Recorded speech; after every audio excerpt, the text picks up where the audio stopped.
Bueno, nuestra presentación es sobre los efectos del no en el plebiscito por la paz. Somos Juanita Cabrales y María García Herreros. Creemos que es muy relevante hablar de los efectos del plebiscito, puesto que tuvo una gran relevancia en la sociedad del 2016 y con lo que acabamos de ver de la JEP, también influenció como muchas cosas de la cultura de la época y sigue teniendo efectos hasta el día de hoy. Bueno, entonces quería comenzar primero hablando de dónde surge la idea del plebiscito, cómo surge. Entonces, primero abordamos este tema desde una perspectiva histórica. Entonces, el gobierno, a partir de experiencias anteriores con otras negociaciones, especialmente la del Caguán, resalta o puede darse cuenta de la importancia de la participación ciudadana en estos, puesto que quiere evitar que los procesos se vuelvan impopulares. Entonces, lo que busca evitar el gobierno es que existan audiencias públicas extensas, en las que no se llegue a ningún acuerdo y se vayan dilatando y dilatando los procesos. La segunda perspectiva por la cual podemos abordar esto es desde el dilema. Entonces, existe un dilema entre las voces y los partícipes, o sea, entre las víctimas y los partícipes del conflicto y el hecho de dilatar y arriesgar los acuerdos. Entonces, la idea es en sí encontrar como un balance entre estos dos dilemas y por eso surge el plebiscito.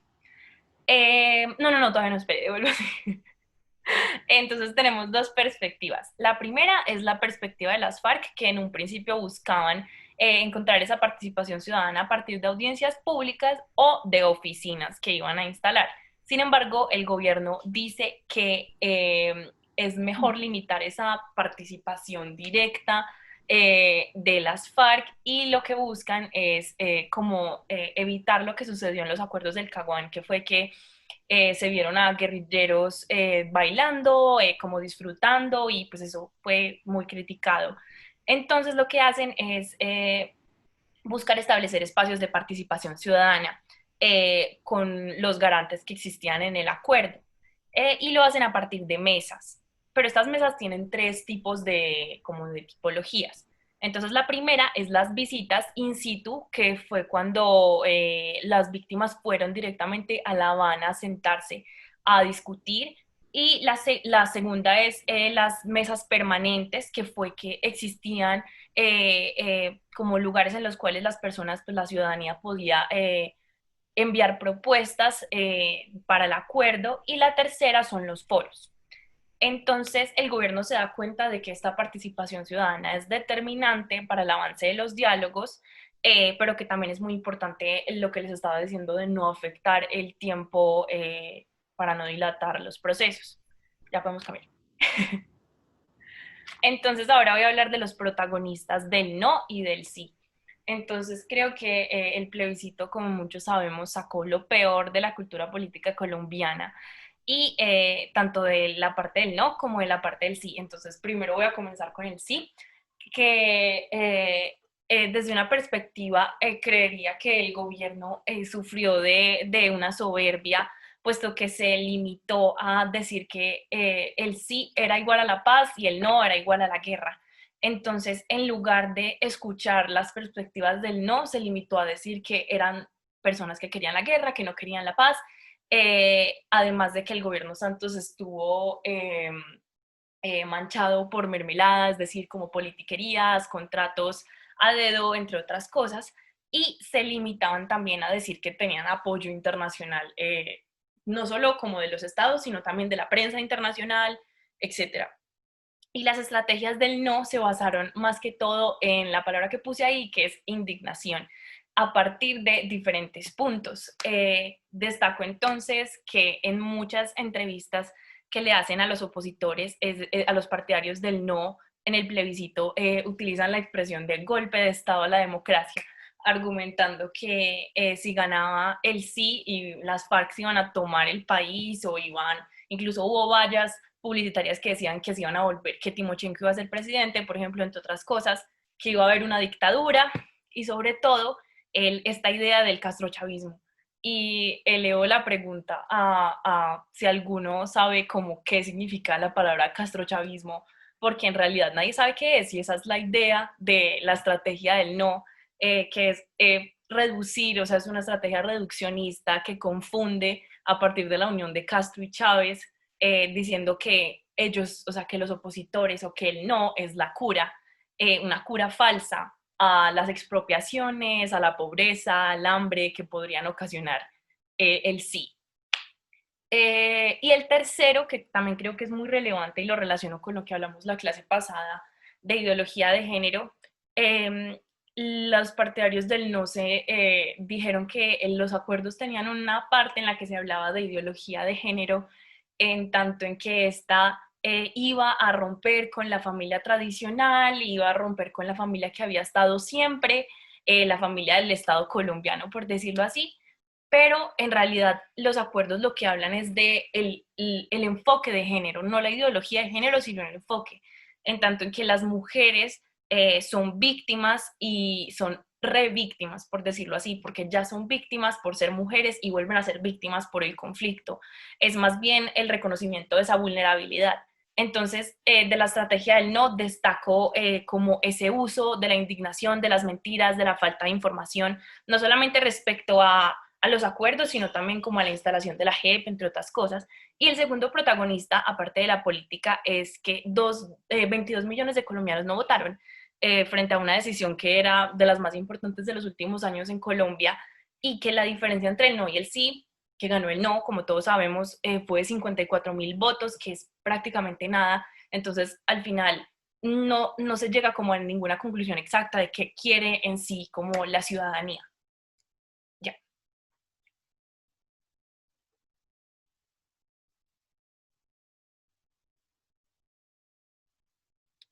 Bueno, entonces agregué estos mapas que explican un poquito cómo se divide los porcentajes del sí y el no en el territorio colombiano, y destaca la presencia de las FARC en los territorios que votaron por el sí. Entonces vemos que, por ejemplo, en el sur del país y en el Chocó se ve la presencia de las FARC, y esos mismos territorios son los que tienen porcentajes de casi el 100% a favor de la paz, a favor del plebiscito. Recuerdo que en primer semestre también con María hicimos un trabajo sobre Bojayá y vimos que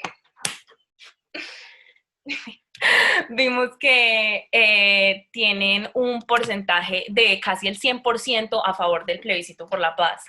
Ya podemos cambiar al siguiente. Este mapa es un poquito más ilustrativo de cómo se dividen, y vemos que existe como una diferencia de periferia, o sea, es casi que en el centro del país más que todo se votó por el no, y en la periferia, que es claramente la más afectada por el conflicto, se votó por el sí del conflicto. Y este último nos muestra las regiones más afectadas por el conflicto, que son Arauca, el Urabá chocuano, entre otras, el Catatumbo, etcétera, y cuentan con porcentajes de casi el 100% a favor de la paz, a favor del plebiscito. Entonces, pues como en conclusión podríamos decir que las víctimas más afectadas, o sea, las personas más afectadas por el conflicto, fueron los que votaron por el sí, y también coincide con las que tienen más presencia de los grupos.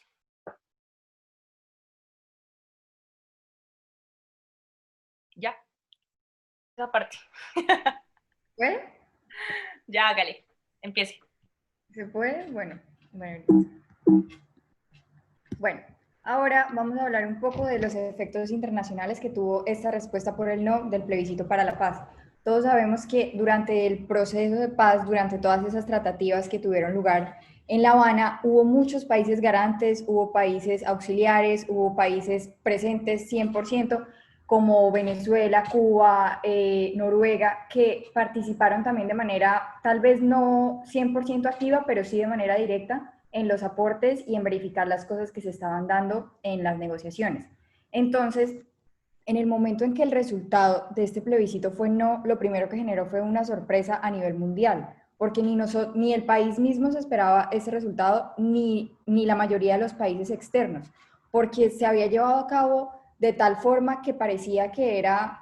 un paso para la misma población. Esto era un procedimiento para el mismo país y que todos nos íbamos a ver beneficiados, y era como esa campaña tal vez muy positivista que pudo repercutir también de manera negativa en los resultados, pero así se dio, y lo primero que generó fue incertidumbre, sorpresa y desconfianza, porque todas las personas que habían tenido ahora Colombia como en otra perspectiva de solidez económica interna respecto de todos estos conflictos que hemos tenido, ahora confiaban en que ya era del pasado, que ya estábamos en un contexto totalmente diferente, y al darse los resultados del no, pues fue como un retroceso visto desde la manera externa, que no se tienen como todos los detalles de lo que realmente estaba pasando.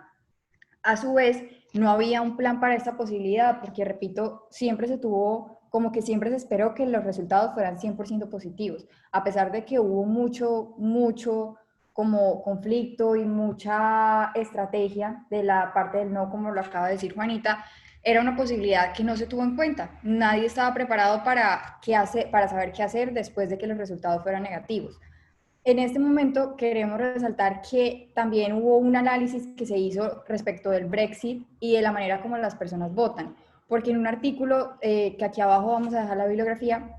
se decía que, creo que fue el mismo presidente Santos que pedía que tuvieran mucha conciencia a la hora de votar, porque a veces las personas se dejaban llevar tanto por los movimientos en masa, por las cadenas de telecomunicaciones, y no eran conscientes de lo que estaban votando, como pasó con el Brexit, que la mayoría de la población votó por salirse de la Unión Europea, y después, pues hoy en día ni siquiera tienen aún una solución clara, fija, están en un vaivén, no supieron realmente cómo tomar esa decisión, cómo sopesar como los pros y los contras, y no fue realmente consciente, y la campaña tampoco lo fue. Entonces se trajo como esta analogía al caso de nuestro país, para que se den cuenta que los temas que son de este vigor, de esta importancia, no se deben tomar a la ligera, y la manera de tomar las decisiones siempre va a ser pensando en el bienestar general y no en sus propios criterios subjetivos. A su vez, mirándolo todavía en una perspectiva internacional, tenemos el ejemplo de Jimmy Carter, que es un expresidente de los Estados Unidos y premio Nobel de Paz también, que él mismo salió a decir que por favor hicieran todo lo posible para que estos acuerdos continuaran, para que se perseveraran en hacerlos cumplir, y en que se llevaran a cabo todas las herramientas necesarias para que se mantuvieran, que sabía que iba a ser complicado, pero que es necesario que se hagan cumplir. También a finales de septiembre de este año se dio la primera conferencia internacional sobre los acuerdos de paz, donde asistieron pues la mayoría de los negociadores, Humberto de la Calle, muchos otros presidentes y personas que tienen que ver directamente con las negociaciones, para más o menos hacer un balance de cómo ha ido hasta ahora todo el procedimiento. La primera conclusión a la que llegaron fue que la realidad es que la reducción en las muertes de soldados, guerrilleros y policías es enorme, y a su vez de la violencia. Los efectos internos, por otro lado, pues nos dimos cuenta que hubo muchísimas manifestaciones, tanto del sí como del no. Hubo muchísimos conflictos, enfrentamientos en las redes sociales, en los colegios, en las universidades, por todos lados, tanto como con un eje pedagógico como con un eje no pedagógico, porque en muchos espacios no se supo llevar de la mejor manera. Se trató el tema, era un tema que era la actualidad del país y aún lo sigue siendo después de 4 años. Entonces era como crear un replanteamiento de una nueva ruta a seguir, porque no se sabía realmente qué hacer. Entonces, cuando venía el momento de hacer las negociaciones de nuevo, pues se encontraban como en una incertidumbre de qué es lo que se va a pedir, porque si escuchaba, el punto era escuchar a los seguidores del no, pero los seguidores del no a veces estaban exigiendo cosas que de pronto iban totalmente en contra al acuerdo, a su ideología, a su finalidad. Entonces el problema era buscar de cierta manera que se pudiera satisfacer a la mayor cantidad de personas posibles, más las que votaron por no, pero que se siguiera teniendo en cuenta todo lo que se había hecho, la base fundamental de los acuerdos. Esto generó, pues al final, las modificaciones del acuerdo que se pudieron hacer de manera colectiva, inestabilidad política, etcétera. Además de todas las propuestas y los masivos enfrentamientos en redes sociales. Iván Duque, cuando llegó pues a su mandato, él propone es una paz con legalidad. Pero ¿qué pasa? Que nadie sabe qué es una paz con legalidad, porque todos sabemos que él no es el primer promotor de los acuerdos de paz, ni su partido político, ni pues sus seguidores que lo apoyan. Entonces, el análisis que nosotros hacemos acá es que no sabemos qué es lo que él pretende hacer, porque claramente después de todo este esfuerzo que se hizo y todas las expectativas que se tienen, simplemente no se puede hacer trizas el proceso de paz, no se puede jugar de esta manera con las víctimas que han hecho tantos esfuerzos para acogerse a este nuevo sistema, y que no debe existir esta ceguera selectiva de que sí, vamos a seguir con los acuerdos de paz, pero tampoco hacen nada para lograrlo, pero no dicen qué es lo que va a pasar o si lo van a modificar o qué es la mejor manera para llevarlo a cabo, sino que simplemente se hace el de la vista gorda y tiene una ceguera selectiva para otros problemas o para resaltar las deficiencias eternas y fundamentales que tienen, pero no para proponer qué se va a hacer, qué le compete y que es necesario que ponga en marcha, sea lo que sea que va a hacer. 4 años después, se están cumpliendo 4 años desde firmados los acuerdos de paz y han pasado muchas cosas, la mayoría de ellas positivas. Ahorita les vamos a mostrar una presentación sobre las actividades de los excombatientes y de las personas reinsertadas. Aquí tomamos una noticia de France 24 que habla del año pasado, es cuando se cumplieron 3 años del acuerdo de paz, pero queríamos analizarla porque es una visión desde fuera, es una visión que no es un medio de comunicación colombiano y que por esto podría ser un poco más objetivo y siguiendo la línea de la vista internacional. Lo primero que dicen es que los que eran antes,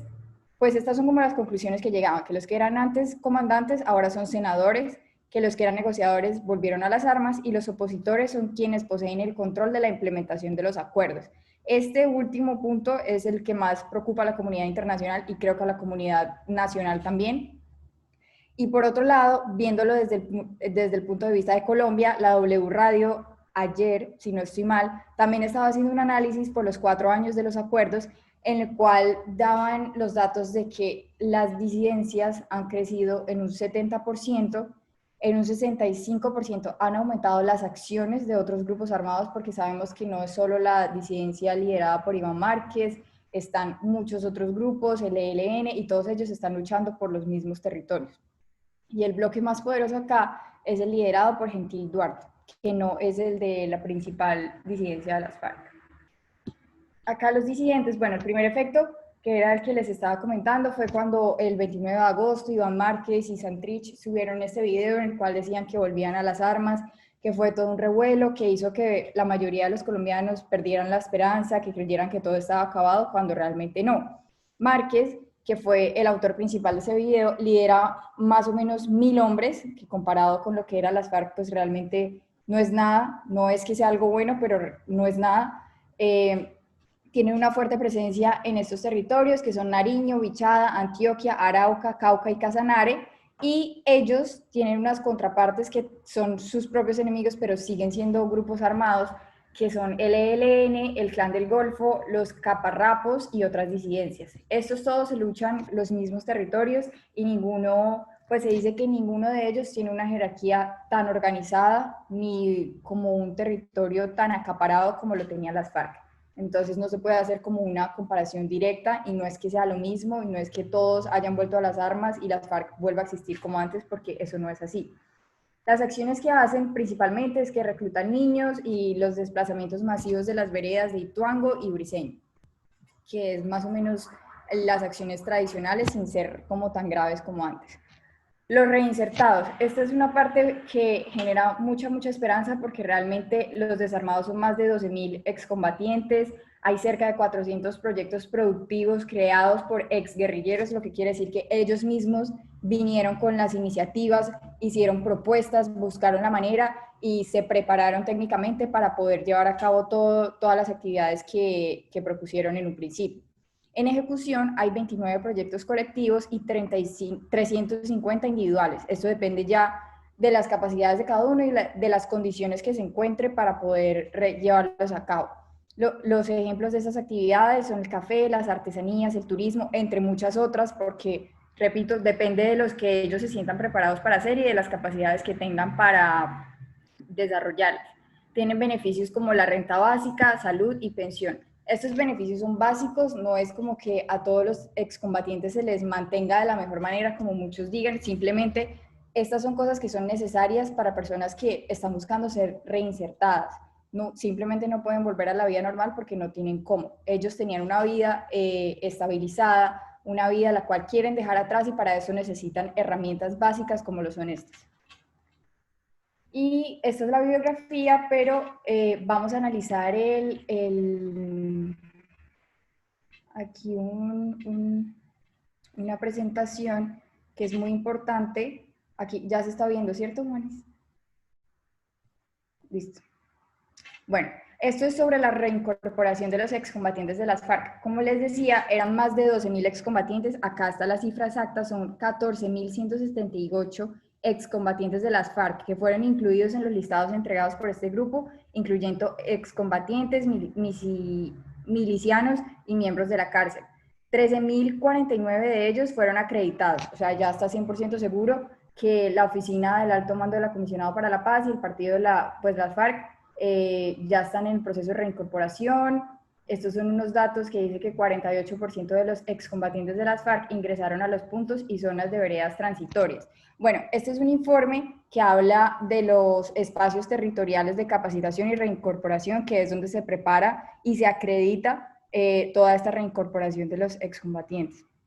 A su vez, acá hay una cosa muy importante que quería ver, que es es que no puedo hacer zoom, pero este diagrama que aparece, donde da las dos posibilidades que tienen los excombatientes. El amarillo dice que cuando una persona es inactiva en el proceso de reincorporación a la vida civil, ¿qué pasa en ese caso? Puede que tenga reincidencia en la Armada, como vimos en el caso de Iván Márquez, o que simplemente tengamos desconocimiento de su ubicación. Hay personas que simplemente prefieren no tener nada que ver con nada, ni con la reincorporación a las armas, ni con el desarme. Y abandonaron el proceso de reincorporación y estas personas están en desacuerdo con la FARC en la negociación y ven los incumplimientos del gobierno en la implementación del acuerdo de paz, entonces deciden ser simplemente indiferentes. La otra posibilidad es que reincidan en la actividad armada, que integren las disidencias, que integren otras estructuras armadas que también nombramos o que formen otro tipo de grupos delictivos. Por el otro lado, las personas que son activas en el proceso de reincorporación a la vida civil tienen también dos opciones. Proceso de reincorporación colectiva, que les permite permanecer en estos espacios, en estos puntos de regrupamiento, o que se trasladen a otros, o trasladarlos a lo que ellos más necesiten, o la ruta individual de reincorporación, en el cual también hay muchas personas que deciden simplemente por preferencias no quedarse en estos sitios de agrupamiento para la reinserción. Una gran pregunta que surge es por qué las personas no deciden quedarse en estos sectores de ayuda. No hay una única explicación, pero la mayoría de las personas prefieren retornar a sus regiones de origen, marginarse del movimiento político y regresar a la vida civil por su cuenta, sin tener como una ruta a seguir, que es la que se les plantea. O tienen problemas de preparación o con las instalaciones o el proceso colectivo no necesariamente se ajusta a sus preferencias. También pasa que los liderazgos no les llaman la atención, no son igual de fuertes como a lo que ellos estaban acostumbrados en la guerrilla, o los proyectos productivos que han tenido un ritmo lento de aprobación, pues no generan un desarrollo igual a lo que ellos estaban acostumbrados, y algunos excombatientes han optado por buscar alternativas fuera. Entonces simplemente no es que vuelvan a las armas, pero tampoco deciden acogerse a lo planteado. Ante esto, y precisamente como a lo que acabamos de ver en la clase, pues queríamos hacer una reflexión de que en verdad los esfuerzos que se han hecho son muchos, las personas, los excombatientes, los exguerrilleros que ahorita están haciendo muchos esfuerzos también para ellos volver a tener una vida, porque lo que dejaron atrás era su vida, estaban ahí con su familia, tenían las expectativas puestas para el futuro en este tipo de vida que ellos eligieron, y ahora están haciendo un cambio muy importante y esfuerzos muy importantes que no quitan los delitos que pudieron cometer, pero que en verdad se tienen que ver reconocidos. Además, esto se está haciendo gracias a unas estructuras y unas herramientas que se fijaron en el acuerdo, que son bastante eficientes, como acabamos de ver. En verdad tienen en cuenta todas las necesidades, todas las características que una persona necesita para poder resocializarse de esta manera, verse reinsertado en la sociedad. Entonces es más como que queremos dar una visión esperanzadora, un aliento de que los acuerdos de paz necesitan ayuda, necesitan ponerse en marcha de una manera firme, de una manera honesta y muy coherente con todo lo que se ha logrado ya. Que si se quieren mejorar ciertas cosas, se puede hacer y se tienen que mejorar, pero no dejando atrás lo que ya se ha venido logrando.